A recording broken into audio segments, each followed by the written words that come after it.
sound of the underground. Radio Underground. Coming up next, the weather report. This is the weather underground for Waterloo.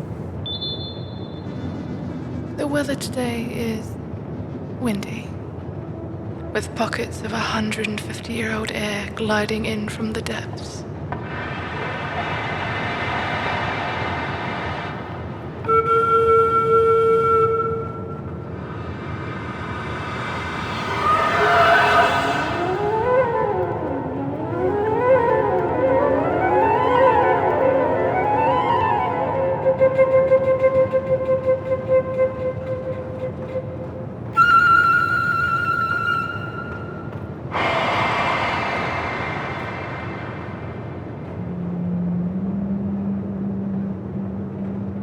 And now, deep breath.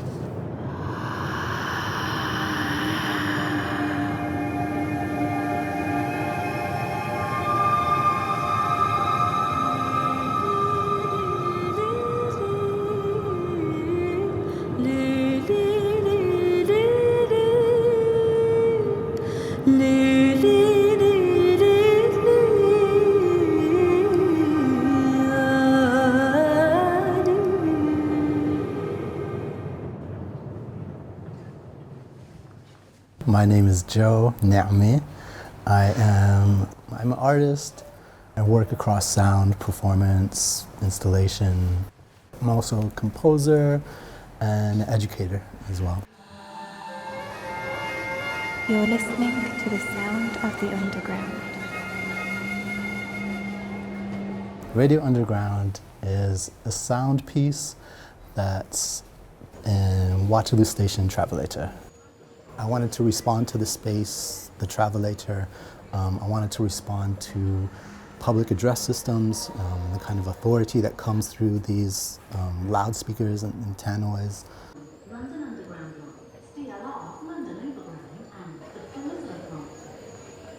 And I wanted to create an experience for people who are using the travelator to maybe come away with something that they wouldn't have access to before, something that was, would just kind of like flip their day a little bit. Have them come across something that's unexpected. It's such a unique opportunity to be able to access so many people. One of the beautiful things about the underground is that you have people from all over London who are using it, all walks of life, all ages, all classes. And to be able to have access to that kind of audience is just so special.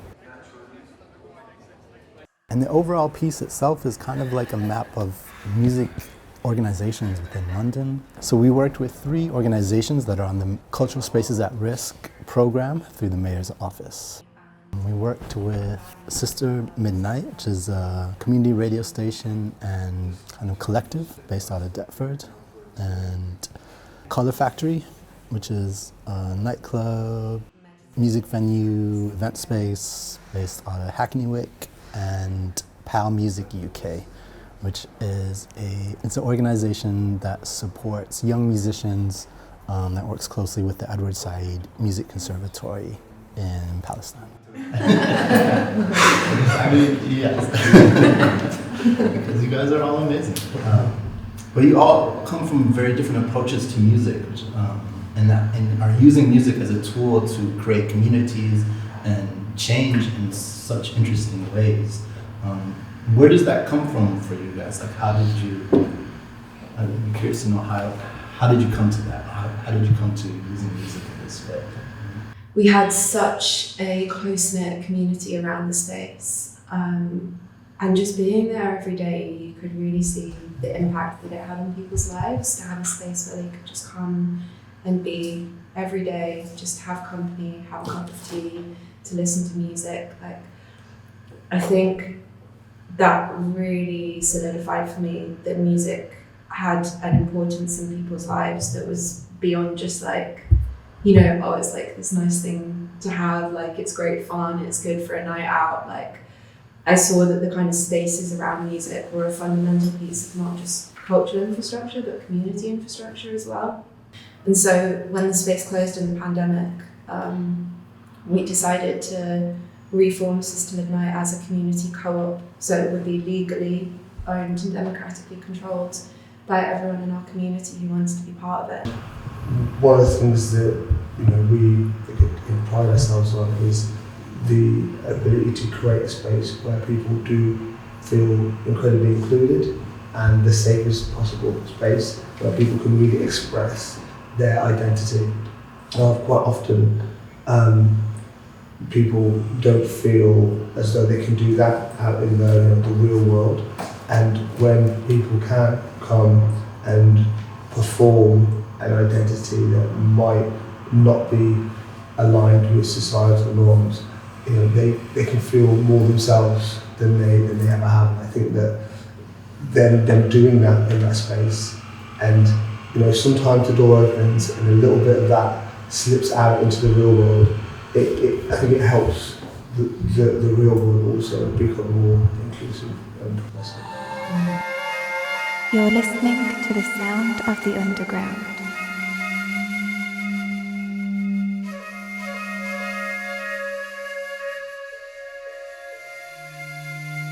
Next up, today's topic: how has the tube influenced the music scene in London? Does the transport network affect music networks? South East London has been neglected in terms of transport links.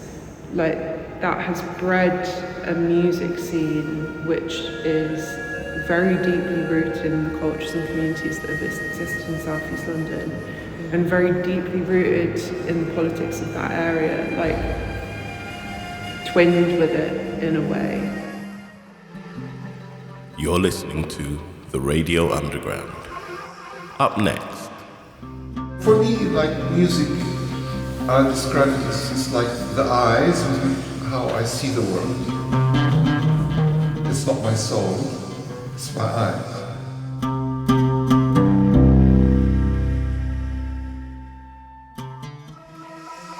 And then all of a sudden you remember, sometimes just letting a moment of rest, a moment of peace, letting the note decay naturally.